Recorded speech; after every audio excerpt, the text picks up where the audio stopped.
This channel does not promote any violent, harmful, or illegal activities. All content provided by this channel is meant for an educational purpose only.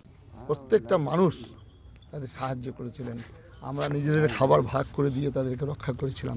তার ফল আজকে এটা হচ্ছে, আর এই ফলটা হচ্ছে একটা ধর্মগ্রন্থ, একটা মতবাদ, এমন একটি মতবাদ যে মতবাদটা বিশ্বাসী অবিশ্বাসী দুটো ভাগে ভাগ করে। যেভাবে সাহস জোগালেন কার্তিক মহারাজ, কি বলবেন আপনি? আমি অত্যন্ত কৃতজ্ঞ।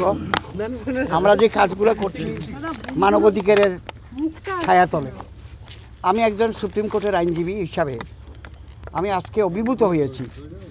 আপনারা সবাই এসেছেন আমাকে সহযোগিতা করার জন্য, আমার প্রোটেকশনের জন্য কথা।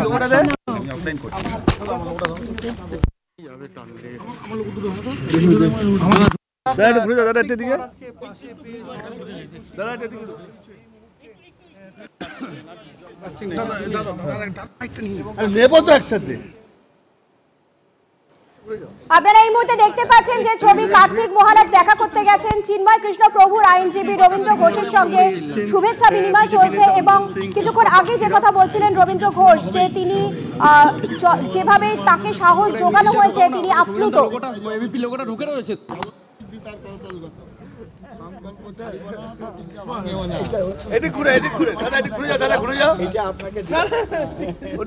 রবীন্দ্র ঘোষকে সম্বর্ধনা দিলেন কার্তিক মহারাজ, চিন্ময় প্রভুর আইনজীবীর কাছে কার্তিক মহারাজ। রবীন্দ্র ঘোষ এই মুহূর্তে এ রাজ্যে রয়েছেন, তার সঙ্গেই দেখা করতে গেলেন আজ কার্তিক মহারাজ।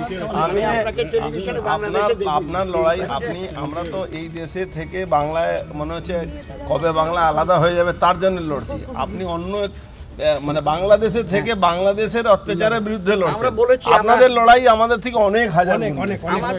আমরা দেশ ত্যাগ করব, আমরা কেন করবেন? আমরা ওখানে বসেই লড়াই করব। একদম, আমাদের মৃত্যু হইতে পারে। আমাদের দুইজন লয়ার এখন হাসপাতালে আছে, তারা কি অবস্থার মধ্যে আছে। সাহসিকতার পরিচয় দিয়েছেন, এটা সত্যি, এটা মানে বিশ্বাস করেন। বিশেষ করে আমাদের এখানে যুব সমাজের কাছে আপনি অনুপ্রেরণা হয়ে থাকবেন। আপনার মতন একজন প্রায় আমি এখানে আসছি, কিন্তু আমার এখানে পায়ে হাঁটতে পারি না। আমি এইমস হসপিটালে চিকিৎসা করি, দিল্লিতে।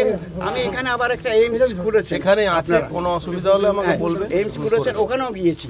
আমার এই পা, এই বাম পা হাঁটতে পারি না, তো অ্যাক্সিডেন্ট করে দিয়েছিল আমাকে কয়েকবার অ্যাটাক করেছে। কিন্তু আমি মানবাধিকার করি, আমি কোনো পলিটিক্স করি না। আসেন, বসেন একটু ওখানে আসেন।